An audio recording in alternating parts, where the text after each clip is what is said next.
मुहर्रमुल हराम। बिस्मिल्लाहिर्रहमानिर्रहीम। आज हम देखने जा रहे हैं कि मुहर्रम में करने वाले काम कौन कौन से हैं। नंबर 1, अल्लाह की तरफ दावत देनी चाहिए।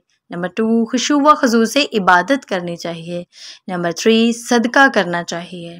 नंबर 4, लोगों की ज़रूरियात को पूरा करना चाहिए। नंबर 5, अल्लाह ताला की नेमतों पर इसका शुक्र अदा करना चाहिए। नंबर 6, खूब कसरत से तौबा इस्तग़फ़ार करनी चाहिए। नंबर 7, इस महीने में रोज़े रखने चाहिए।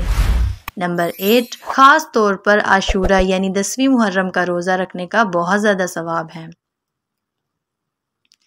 एक पल की थी बस हुकूमत यजीद की, सदियाँ हुसैन की हैं, ज़माना हुसैन का है। अगर जिस्मों के लिए मौत ही मुकद्दर है तो इंसानों को राह खुदा में शहीद होना बेहतर है।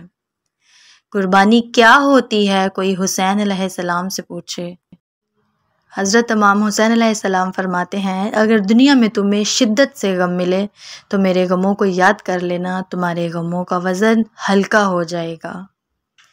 कौन भूलेगा वो एक सजदा हुसैन का, खंजर तले बिसर ना झुका हुसैन का। मिट गई नस्ले यजीद करबला की खाक में, क़यामत तक रहेगा ज़माना हुसैन का।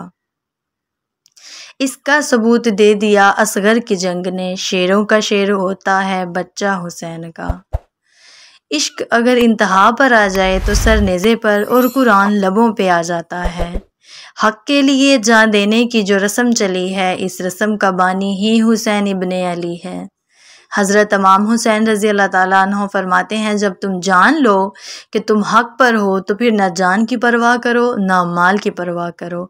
इसी के साथ मुझे इजाज़त दें। अल्लाह हाफ़िज़।